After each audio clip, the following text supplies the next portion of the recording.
Bismillahirrahmanirrahim. Babul la yaftarisu diraihi fi sujud.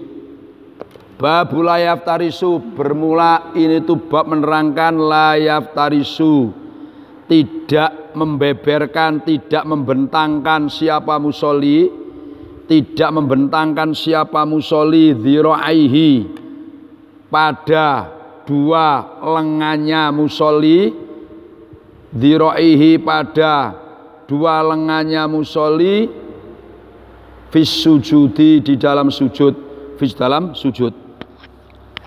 Waqala berkata Abu Humaidin, siapa Abu Humaid, sajadah sujud an Nabi sallallahu alaihi wasallam. Terus wawadoa, dan meletakkan siapa Nabi yadaihi pada kedua tangannya Nabi, ghairu muftarisin, khali tidak membentangkan, ghairu muftarisin, khali tidak membentangkan pada dua lengannya, tidak membeberkan, membentangkan dua lengannya. Wala qabidihima, dan tidak mengumpulkan kedua tangan di atas pahanya. Wala qabidihima, dan tidak mengumpulkan kedua tangan di atas pahanya, di atas pahanya. Qala berkata siapa Imam Bukhari, hadatsana Muhammad ibnu Basar qala Muhammad, hadatsana Muhammad ibnu Ja'far qala Muhammad, hadatsana Syu'bah qala Syu'bah, sami'tu Qatadah Anas Malik ani Nabi sallallahu alaihi wasallam. Qala berkata siapa Nabi, i'tadilu fis sujudi wala yabsut ahadukum diraihi imbisatul kalbi. I'tadilu, membuatlah sederhana siapa kamu, i'tadilu, membuatlah sederhana siapa kamu, ai bainal iftiras wal qabdi. I'tadilu, membuatlah sederhana siapa kamu, buat sederhana, ai bainal iftiras wal qabdi, ai bainal iftiras wal qabdi fis sujudi, dalam sujud. Terus wala yabsut, dan jangan membentangkan ahadukum siapa salah satu kamu semua, diraihi pada kedua diroknya akad, imbisatul kalbi, dengan membentangkannya anjing, dengan membentangkannya anjing, dengan membentangkannya anjing, dengan seperti imbisatul amdi, dengan seperti membentangkannya anjing, dengan seperti membentangkannya anjing. Nah, ini cara sujud yang ditunjukkan Rasulullah SAW. Ini Imam Bukhari bikin judul la yaftarisu dirai fi sujud. Seorang kalau sholat jangan kedua lengannya itu dibentangkan gini, fi sujud, dalam sujud. Jadi posisinya ya dibentangkan gini. Jadi sujud itu kan mesti kan gini, gitu kan? Ini tidak diginikan. Nah, itu namanya membentangkan. Jadi wala la yaftarisu diraihi fis sujud, jangan bentangkan ke gini. Waqala Abu Humaid cerita Rasulullah SAW itu ketika sujud meletakkan kedua tangannya ghairu muftarisin, jadi biasa, tidak begini, wala qabidin, tidak begini. Nah, jadi wala qabidin tidak dikumpulkan, tidak apa ke depan gini, biasa saja. Nah, wala qabidhima, qabidhi maknanya mengumpulkan kedua tangan di atas pahanya. Jadi gimana ya? Pokoknya tidak begini, terus ini enggak dimengker gini ya. Begitu, biasa saja. Tengah-tengah. Maka coba hadis kita perhatikan. Nanti kalau nggak paham ditanyakan. Kata Anas Malik, Nabi itu bilang i'tadilu fi sujud. Kalau sujud kamu yang tengah-tengah. Tengah-tengah itu bainal iftiros wal qabdi. Jangan begini, ya jangan mengkeret gini. Jangan, biasa. Itu maksud i'tadilu fi sujud. Terus penjelasannya, la yabsut akadukum diraihi imbisatul kalbi. Artinya jangan kamu kalau sujud itu membentangkan diroknya kayak membentangkannya anjing. Gimana maksudnya? Meletakkan kedua telapak ma'al mirfaqaini. Jadi kedua telapak tangannya ma'al mirfaqaini diletakkan di atas bumi, jadi gini. Jadi maksudnya seperti membentangkannya anjing itu meletakkan kedua telapak tangannya ma'al mirfaqaini alal ardi. Jadi panjang gini dawa. Jadi tidak panjang begini, tidak mengkeret begini, tapi biasa. Nah, coba kita Jadi misalkan gini kan, jadi ya biasa saja. Nah ini kan biasa saja. Kalau anjing masih nggak gini, dan tidak dipinggang gini, tidak, dibungkus tidak. Itu maksudnya meletakkan kedua ini di atas apa? Lututnya, bukan gini, bukan. Ini biasa. Kalau yang perempuan posisinya? Perempuan itu. Kalau perempuan lain. Memang memang. Makanya kemarin Rasulullah itu kan melakukan sujud seperti itu sampai nampak ketiaknya kan gitu kan. Itu berarti kan untuk laki. Nah, ahli hadis memberikan pemahaman. Coba Nabi sampai bahasanya gini, kamu kalau sujud yang biasa-biasa, aibanal iftiros wal qabdi, jangan seperti kayak anjing. Padahal yang sujud kayak tadi itu tidak hanya anjing saja, banyak hewan. Contoh kucing, kucing apa mesti gini, manjang gini. Coba kalau tidur. Tapi kenapa Nabi kok bahasanya anjing? Bahasa ini menunjukkan hal seperti ini harus kau jauhi, sehingga dibahasakan hal-hal yang sifatnya najis kayak anjing. Padahal kucing pun juga sebetulnya kayak itu. Tapi Nabi membahasakan jangan membentangkan kayak membentangkan anjing. Itu maknanya supaya kita menjauhi sujud seperti tadi. Nah, maka anjing kan terkenal lelek gamane kan, najis ya kan. Nah, coba bahasa lagi oleh ahli hadis. Itu kita kan pernah dengar orang yang minta lagi pemberiannya itu kan yang kalbi yaudu fi qaihi kan, seperti anjing yang menjilat muntahnya lagi. Ya kan anjing kan bahasanya. Ini bahasa seperti ini agar kita ini sangat hati-hati, jangan sampai sujud kayak tadi. Nah, ada beberapa hewan yang dilarang ditiru ketika sholat. Ada beberapa hewan yang yang dilarang ditiru ketika sholat. Satu anjing, posisi sujud. Dua burung gagak. Burung gagak itu notol. Nah, jadi kalau sujud satu jangan seperti anjing, ya kayak tadi gayanya kan. Yang kedua kanakil huruf, ketika sujud itu nutul kayak gagak. Nah, ini maknanya enggak Nina, ini bisa batal sholatnya ini. Nah, kalau yang seperti anjing tadi nggak sampai batal, cuman ya nggak cocok itu aja, nggak pantas. Nah, kemudian ada lagi walayal tafitu iltifatas salabi, jangan nolak seperti salab itu apa garangan atau bahasa Indonesia? Oh garangan bahasa. Garangan itu hewan apa ya garangan itu? Musang. Jadi kamu kalau sholat jangan kayak musang, nolak, misalnya nolak. Oh, kayak orang mau nyuri nolak. Jadi orang yang nolak itu kayak musang. Nah, kemudian yang ketiga lagi kata Nabi, kamu kalau sholat jangan tangan kamu tuh gerak-gerak kayak kuda, kayak ekornya kuda. Kuda kan kopat kapit. Yang suatu kopat kapit. Nah, sama gitu. Jadi ada, iya, apa? Itu ajaran itu. Gimana? Ajaran itu, ada yang ngajar untuk yang tangan itu. Iya, cuman. Jadi wala yukariku yadau wa yusrubiya ka'adna bil khail khina yusalimu. Jadi ketika salam tuh kopat kapit. Nah, jadi ada beberapa hewan yang dilarang untuk diikuti. Nah, untuk diikuti apa? Diikuti jejaknya kan? Ya Pak Rajab. Wah. Iya mulia. Itu aja nggak usah ngatur. Nggak bisa.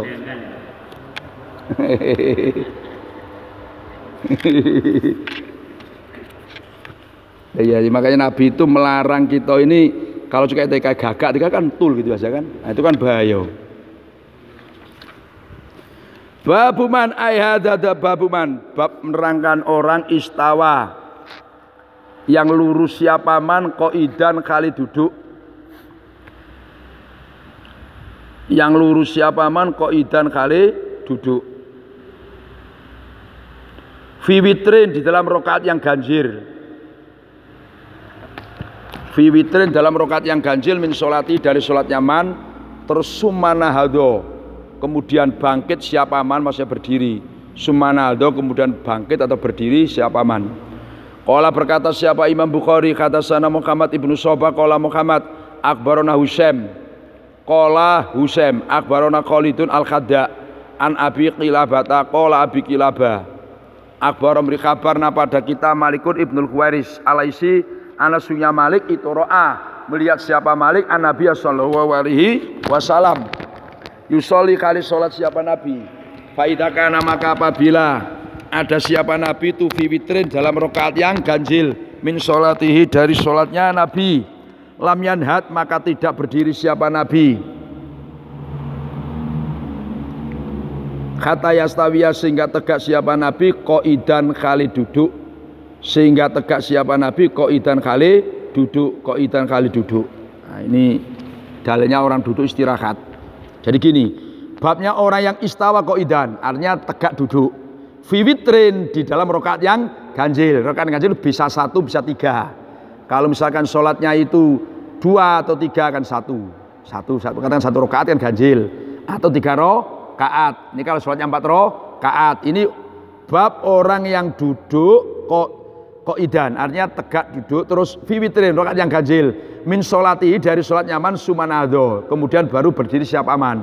Ini maknanya orang yang sholat ganjil, katakan kita dapat 1 rakaat, itu sebelum tegak itu duduk dulu. Nah, istawa qaidan terus baru berdiri, maknanya duduk apa? Istirahat. Itu istirahat kan rakaat yang ganjil 1. Kalau 2 itu kan tasyahud, terus 3 ya kan? Mesti duduk apa? Istirahat. Kalau 4 pasti tasyahud akhir. Bisa dipaham maksudnya kan?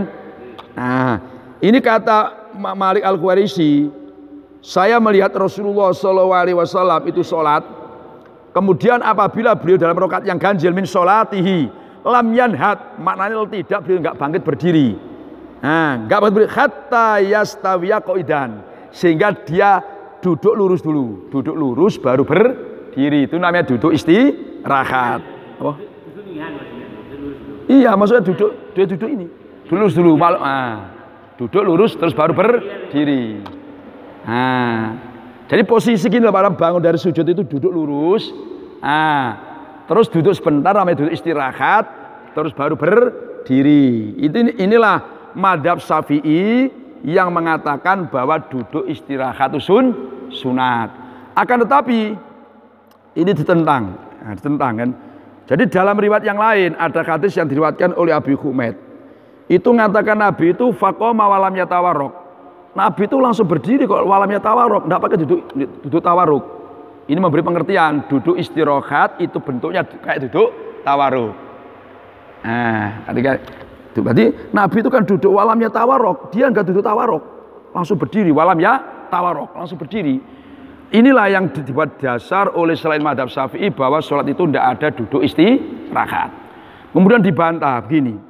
Cobalah kalau duduk istirahat itu sunat, mesti kan ada doa. Karena setiap perjalanan gerakan sholat itu ada doanya masing-masing. Itu kan nggak ada doa. Itu alasannya nggak duduk istirahat. Terus dibantah Mas Syafi'i. Gini loh, karena duduk istirahat itu kan sebentar. Biqadri subhanallah, dan doanya ngikuti takbir. Maka takbirnya ketika sujud itu kan panjang, ya kan? Allah Akbar sampai berdiri. Nah, sama maksudnya kan? Makanya dalam madhab 4 itu yang mengatakan sujud istirahat itu sunat hanya madhab Syafi'i. Madhab lain enggak. Madhab lain enggak ada kan? Apa? Pakai istirahat pakai. Nah. Ini kata yastawiya qaidan ini kan jelas ini kan. Ini dalilnya orang yang mengatakan bahwa sujud istirahat itu apa? Sunat. Makanya lebih utamanya duduk istirahat itu adalah biqadri subhanallah. Jadi Imam Syafi'i tahu dalil ini sih. Oh, gimana Imam Syafi'i? Enggak, maksudnya kitab dikarang ini kan duluan Imam Syafi'i sih. Iya, terus? Jadi hadisnya udah tahu. Iya, gimana sih? Jadi gitu kan. Ya sudah tahu lah beliau ini kan. Nah, iya. Mungkin masuk dulu kan. Imam Syafi'i itu tahu duluan dibanding. Ya tahu duluan lah, masa kita duluan gimana Imam Syafi'i. Iya, betul gitu kan. Hebat kan. Wah, yang gak hebat gak berlipat mata macam. Wah. Gimana Warjek? Terus mengapa yang enggak sih? Apa? Yang lain kok enggak, yang madhab 4 itu. Ya tadi ada satu riwayat itu Nabi faqoma walam yatawarruk, Nabi langsung berdiri, walam yatawarruk enggak pakai duduk. Langsung tegak itu aja. Tapi tahu juga kan? Iya tahu juga sama. Takut sama dengan satu.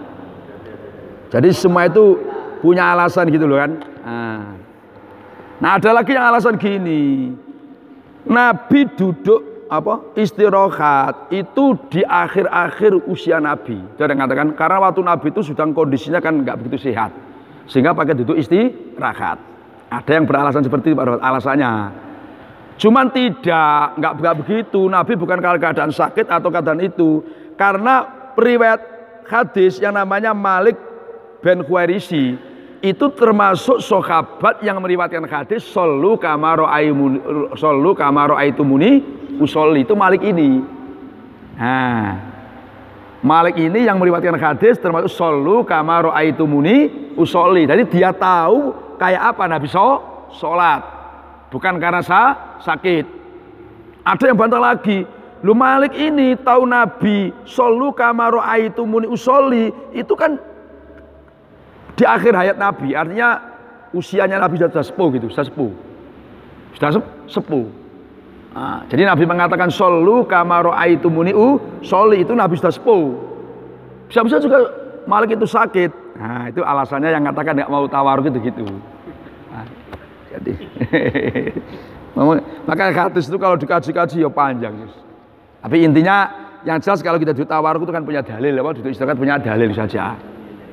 Nah terus dalam madhab Syafi'i, duduk istirahat ini tidak menyangkut sujud tilawah. Misalkan sujud tilawah itu tidak pakai duduk istirahat, langsung berdiri saja. Tidak pakai istirahat ini. Babu kaifa ya'tamidu, babu kaifa, penerangkan kaifa kali bagaimana ya'tamidu, berpegang teguh siapa musolli alal ardi, di atas bumi, idza qoma, apabila berdiri siapa musolli berdiri minar rakaati ini satu riwayat itu minar rakaati dari sujud, minar rakaati dari rakaat, minar rakaati dari rakaat, katakan satu rakaat apa dua rakaat, minar rakaat dari rakaat. Qala berkata siapa Imam Bukhari, hadatsana Mu'ala ibnu Asad, qala Mu'ala hadatsana Wuhaib an Ayyuba an Abi Kilabah, qala Abi Kilabah jaa, telah datang pada kami kita Malikun ibnu Khuwairis, fasola maka sholat siapa Malik bina dengan mengimami kita fi masjidina dalam masjid kita hada ini.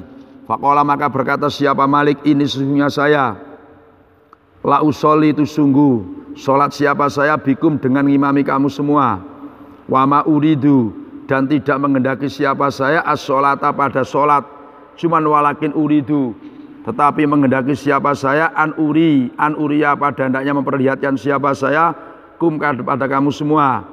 Kaifa kali bagaimana ro'aitu melihat siapa saya an Nabiya sallallahu alaihi wasallam yusolli kali sholat siapa Nabi. Qala berkata Ayyub, siapa Ayyub, fakultu maka berkata siapa saya li Abi Kilabah, kata Ayyub, kaifa kali bagaimana kanat itu ada sholatuhu, apa sholatnya, kaifa itu bagaimana kanat sholatuhu, apa sholatnya Malik. Qolat berkata siapa Abi Kilabah, sholatnya Malik itu yang diajarkan mislah sholati saykhina, seperti sholatnya guru kita hada ini. Siapa? Yakni mengenai Abi Kilabah Amr ibn Salimah. Qala Ayyub, jari Ayyub, wakana dan ada dalika saykhu, apa itu syekh itu yutimu, menyempurnakan siapa dalika syekh, yaitu Amr bin Salimah, at-takbir wa takbir, wa idza rafa, apabila mengangkat siapa syekh Amr bin Salimah ra'sahu pada kepalanya syekh anis sajdati dari sujud atsaniyati yang kedua, anis jalasa maka duduk siapa syekh wa tamada dan berpegang teguh siapa syekhina itu ala ardi di atas bumi, sumakoma berdiri siapa syekhina, sumakoma berdiri siapa syekhina. Subhanallah. Tadi dari syekh itu kan. Nah, ini bab menerangkan bagaimana cara musolli berpegang teguh di atas bumi ketika bangun dari rokaat, katakan dari satu rokaat, misalkan dari rokaat. Ini rokaat mana saja, apa rokaat pertama, apa kedua, apa ketiga. Jadi gini maksudnya itu kan. Kata Malik Al-Khuwairisi,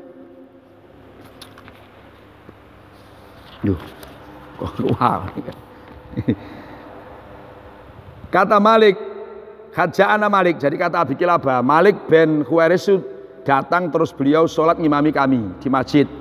Setelah itu Malik bilang, saya ini sholat ngimami kamu semua. Wa ma uridu as-sholata, Nah, walakin uridu an uriyakum kaifa raaitu Rasulullah Nabi sallallahu alaihi wasallam. Jadi setelah ngimami beliau wa ma uridu as-sholata, walakin sebenarnya saya ini tidak mengendaki sholat yang, jadi ini bahasa praktek sholat ini kan. Jadi dia sholat bina fi masjidina hada. Faqala inilah usolli bikum. Saya ini sungguh sholat ngimami kamu semua. Wa ma uridu as-sholata. Tapi saya tidak mengendaki sholat yang semestinya sholat fardu. Ini sholat praktek kan. Walakin uridu an uriyakum, tapi saya mengendaki melihatkan kamu semua bagaimana cara saya melihat Rasulullah SAW sholat. Jadi saya melihat Nabi itu saya praktekkan pada kamu ini kan. Terus kata Ayub, bagaimana salatnya? Kaifa kanat sholatuhu? Qala misla syekhina hada. Intinya sholatnya seperti guru saya Amr bin Salimah. Di sholat yang dicontohkan Malik itu seperti sholatnya Amr bin Salimah. Terus Amr bin Salimah itu sholatnya ini yuti mutakbir, takbirnya pokoknya di takbir intikal, takbir apa disempurnakan semua. Wa idza rafa'a ra'sahu, kalau bangun apa mengangkat kepalanya dari sudut yang kedua, dia duduk terus wa tamada alal ardi summa koma. Jadi matinya itimat bi yadaihi. Makanya ada apa? Ada itimat Rasulullah SAW itu itimat ala ru'usi qadamaihi. Ada riwayat dari Abu Hurairah, karena Rasulullah SAW yanhadu fi sholat, beliau berdiri dalam sholat ala ru'usi qadamaihi, kayak tadi. Paham maksud saya kan? Nah, jadi ya kita sholat ya, misalkan kita sujud, itu ketika bangun kan ada yang pakai begini, jangan bangun. Allah kan begini. Ini kan itimat ala yadahi. Ada yang itimatnya tuh gini. Nah, itimat pakai ini, berarti langsung berdirinya begini. Saya paham maksudnya? Nah, karena Rasulullah itu dalam riwayat Abu Hurairah yanhadu fi sholati ala ru'usi qadamaihi. Jadi itimat itu bisa apa? Itimat biliat, itimat dengan tangan. Berarti bahasanya gitu loh. Itimat dengan tangan dulu bahasa. Jadi bisa tangan dua, bisa tangan satu, bisa itimat biru usi yadahi. Kayak tadi. Apa biru siapa? Qadamaihi. Nah, itu ketika berdiri. Pokoknya yang paling enak gimana untuk kita ini maksudnya kan? Yang penting kita apa? Maksudnya? Yang penting ketika sujud kan ini sah, jadi kan masa berdirinya pakai nama masalah kan? Artinya tetap sah gitu loh. Yang penting kita sujud kan pakai ini ya, kan? Jadi yang iya. Tapi kalau niat main-main ya malah haram itu Pak. Oh sakit.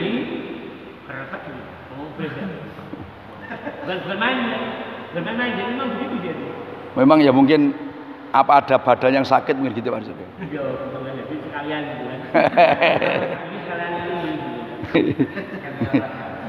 Coba aja terbagi dulu, berbagi dulu nak welangan ya. Iya. Makanya bahasanya para Rajab itimat itu biliat, bisa biliada ini kan. Nah, ini kan ada kan dari Ibnu Umar, annaukana yakumu idza rafa'a ra'sahu minas sajdah mu'tamidan ala yadayhi. Nah, kan mu'tamidan ala yadayhi. Nah, qabla yarfa'uma. Jadi ada model kayak gitu, ada seperti tadi. Yang penting kalau kita tahu modelnya kan enak kan. Nah, mantap gitu kan. Babu yukabiru, bab merangkan yukabiru, membaca takbir. Siapa musolli wa kali bermula musolli yanhadu, itu bangkit siapa musolli bangkit minas sajdataini dari 2 rakaat. Ini mana 2 rakaat? Minas sajdataini dari 2 rakaat. Minas dari 2 rakaat. Wa kana ada Ibnu Zubair yukabiru, Abdullah bin Zubair yukabiru, membaca takbir siapa Abdullah bin Zubair fi nadotihi, di dalam bangkitnya maksudnya berdirinya Abdullah bin Zubair. Qala Imam Bukhari hadatsana Yahya ibnu Sholeh qala Yahya hadatsana Fulaik ibnu Sulaiman an Sa'id al-Haris qala Sa'id salat lana mengimami kepada kita Abu Sa'idin, siapa Abu Sa'id, fajaro maka mengeraskan siapa Abu Sa'id bitakbiri dengan takbir, khina rafa'a ketika mengangkat siapa Abu Sa'id ra'sahu minas sujud, wa khina sajada ketika sujud siapa Abu Sa'id, wakina rofa'a ketika mengangkat maksudnya bangun dari sujud siapa Abu Sa'id, wakina koma ketika berdiri minarok atau ini dari 2 rakaat, wakola berkata siapa Abu Sa'id hakada kali seperti ini jarobi takbir ila akhir raaitu melihat siapa Nabi sallallahu alaihi wasallam. Jadi kita pahami judulnya dulu.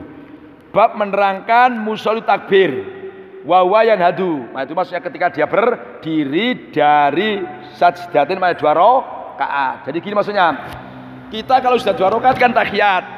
Sudah tahiyat misalkan kan sudah selesai tahiyat, Allahumma sholli ala sayyidina Muhammad, yang selesai kan, terus berdiri. Nah, ketika takbir itu Allahu Akbar, itu maksudnya gitu. Jadi maksudnya kan, jadi kita kan sudah tahiyat, 2 rakaat kan tahiyat. Nah, ketika berdiri itu loh baca takbir, itu maksudnya. Bisa dipaham maksudnya kan? Nah, jadi yukabbiru minasaj data ini, membaca takbir minasaj data ini dari 2 rakaat. Ibnu Zubair juga begitu, yukabbiru fi nahdatihi, beliau membaca takbir dalam bangkitnya dari 2 rakaat. Nah, terus ada cerita. Ini kata Said. Abu Said itu pernah ngimami kami. Terus dia setiap takbir itu mesti keras, bacanya keras. Mengangkat kepalanya dari sujud juga takbirnya keras. Ketika sujud juga takbirnya keras. Bangun dari sujud keras. Ketika bangun dari 2 rakaat juga keras. Terus selesai sholat itu beliau mengatakan gini, aku melihat Nabi sholat juga seperti itu. Ini maknanya gini. Jadi Abu Said ini ketika sholat itu kan takbirnya akan keras semua. Itu para hadirin itu ingkar gitu. Sholatnya kok kayak ini, kok takbirnya keras, ini takbirnya kok keras. Nah, jadi Abu Said itu perasaan, orang-orang sholat gini kok kayaknya nggak percaya, nggak janggal. Maka dia meyakinkan, aku takbir keras seperti ini karena aku juga pernah melihat Rasulullah SAW seperti itu. Paham maksudnya kan? Nah, ini asal usulnya begini. Nah, ini dapat kita tiru. Jadi ceritanya biasanya masyarakat itu yang imam itu Abu Hurairah. Nah, Abu Hurairah ini dalam satu riwayat beliau entah sakit apa sedang pergi gitu kan, digantung Abu Said. Nah, perbedaannya Abu Hurairah dengan Abu Said ini, kalau Abu Hurairah kalau takbirnya tidak kenceng-kenceng, biasa-biasa saja. Kok Abu Said keras, itu masalahnya gitu. Nah, sehingga masyarakat itu ngomongnya, wih, sampean sholat kok enggak sholat seperti kami. Nah, bukan seperti Abu Hurairah enggak. Kalau seperti Abu Hurairah kan ngadu kan, sholat sampean kok enggak seperti biasanya kami sholat. Nah, maksudnya takbirnya saja. Terus beliau mengatakan tadi, saya melihat Rasulullah seperti tadi itu, kalau takbir itu keras. Berarti kesimpulannya Nabi itu kadang-kadang sholatnya juga kadangnya keras, kadang tidak. Mungkin waktu itu Abu Said tahu keraskan, Abu Hurairah enggak kan gitu kan. Nah, makanya tetap semuanya itu ada sumbernya masing-masing. Yang penting kita tahu ilmunya itu saja, tahu ilmunya. Dia di belakangnya imam mengeratkan suara supaya makmum yang lain itu dengar. Ini biasa berlaku pada yang masjid besar-besar itu kan, yang jamanya banyak. Imam yang asli ya. Apa? Imam yang asli, imam yang imam itu sudah dengar loh. Kok ada bantuan sholat itu apa maksudnya? Ya artinya gini, supaya untuk memperjelas itu kan, untuk memperjelas kan. Ini kan makanya masjid yang besar-besar itu kan. Kalau kita yang di TV, depannya juga ada dengar ya. Qala ya Bukhari kata sana Sulaiman ibnu Kharbin, qala Sulaiman kata sana Hamad ibnu Zaidin, qala Hamad kata sana Ghailan ibnu Jarir, an Mutarib qala Mutarib, sholat itu sholat siapa saya, anaya saya, wa Imranu dan Imron. Sholat itu anak sholatan, sholat itu sholat siapa saya, kata Mutarib, anaya saya, wa Imron dan Imron. Sholatan dengan sholat khalfa aliyin, di belakangnya Sayyidina Ali bin Abi Thalib. Fakana maka ada siapa Ali itu idza sajada, apabila sujud siapa Ali, kabbaro maka baca takbir siapa Ali. Wa idza rafa, apabila mengangkat siapa Ali pada kepalanya dari sujud, kabbaro. Wa idza nado, apabila berdiri siapa Ali minar rakaataini kan, minar rakaataini ini dari 2 sujud. Nah, juga kabbaro maka takbir siapa Ali. Jadi rakaataini mana sajdata ini juga takbir. Falama salama. Rakaat ini mana 2 sujud ini? Dia sujud berapa ini? Wah bahaya ini. Repot ayo. Inilah kok. Wah kok kayak memang kayak gitu. Wah. Kabaro maka takbir siapa Ali. Falama salama ketika salam siapa Ali akhoda maka memegang Imron siapa Imron biadi pada tangan saya, kata Mutarib. Terus faqala Imron, Lakot sholat, sungguh benar-benar sholat bina mengimami dengan kita. Hada siapa ini Ali, sholat Muhammadin sallallahu alaihi wasallam, dengan seperti sholatnya Nabi Muhammad sallallahu alaihi wasallam. Auqala, atau berkata siapa Imron, lakot dzakaro, sungguh benar-benar mengingatkan kepada saya. Hada apa ini Ali, sholat Muhammadin. Berarti waktu itu Imron ini sholatnya nggak seperti Sayyidina Ali. Artinya kayak takbirnya itu ada beberapa yang ditinggalkan. Maksudnya takbir intikal maksudnya kan. Tapi Sayyidina Ali dilengkapi. Sehingga dia, waduh, ternyata kata Imron, Mutorib, waduh, sholatnya Ali mengingatkan sholatnya apa? Rasulullah SAW.